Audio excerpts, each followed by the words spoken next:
আসসালামু আলাইকুম। আমরা এই ইন্টারিম গভর্নমেন্টের অনেক আলোচনা, অনেক সমালোচনা, অনেক বদনাম, আমরা অনেক কিছুই করতে পারি।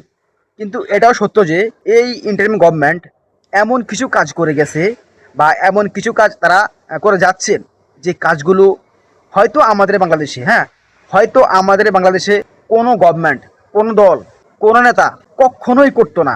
কখনো করা তো দূরের কথা, কখনো এমন কাজ করার সাহসও করতো না। আমি প্রথমত কয়েকটি কারণ বলতেছি। দেখুন, 2013 সালের 5ই মে রাতের অন্ধকারে আমাদের শাপলা চত্বরে যা ঘটেছিল, সেটা তো বলা বাহুল্য। সেখানে কতজন মানুষ জীবন দিছে তার কোনো হিসাব নেই এক্স্যাক্টলি। তবে আশেপাশে মেডিকেলে খোঁজ নিয়ে যা জানা গেছে, সেখান থেকে পাওয়া গেছে মোট 58 জন। আমাদের গভর্নমেন্টের যে তালিকা পাওয়া গেছে বা মিডিয়া থেকে যা জানা গেছে, সব মিলে পাওয়া গেছে 58 জন।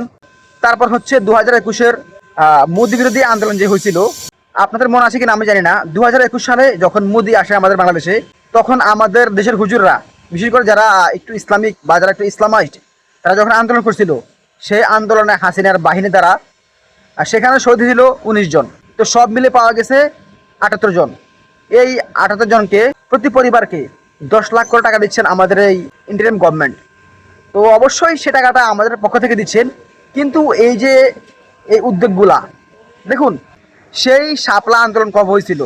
2013 সালের 5ই মে। এখন 2025 শেষ, অলমোস্ট 13 বছর। 13টি বছর পর সেই পরিবারগুলোর পাশে এখন আমাদের এই ইন্টারিম গভর্নমেন্ট তারা গিয়ে দাঁড়াচ্ছেন। তাদের পরিবারের জন্য সামান্য একটু আর্থিক সহযোগিতা তারা করতেছেন। 10 লাখ টাকা যে আহামরি বেশি এমন না, আবার এটা কিন্তু কমও না। তো আমি বলবো, যদি এখানে অন্য কোনো গভর্নমেন্ট হইতো, তাহলে এমন উদ্যোগ নেওয়ার দূরের কথা, সেই পরিবারগুলা 1 টাকাও পেতো না। কিন্তু আমাদের এই ইন্টারিম গভর্নমেন্ট, যতই বলি যে সমালোচনা করি, যতই বদনাম করি, অবশ্যই তাদের অনেক ভুল আছে, অনেক গল্প কাহিনী আছে, এগুলো আমরা না যাই। আমরা যেগুলো পজিটিভ দিক, আমরা এগুলো নিয়ে কথা বলি।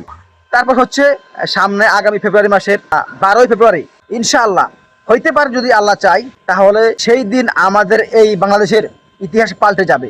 যদি আমাদের বাংলাদেশের যারা মুসলমান আছি, যারা প্র্যাকটিসিং মুসলমান, যারা আসলে চান যে আমাদের গভর্নমেন্টে, আমাদের সরকারে আল্লাহ ভীরু মানুষ আসুক, আলেমরা আসুক, আলেমরা আমাদের দেশের শাসক হোক, যদি তারা চান, যদি তারা একটু চেষ্টা করেন, তাহলে ইনশাআল্লাহ হয়তো ইতিহাস পাল্টেও যেতে পারে।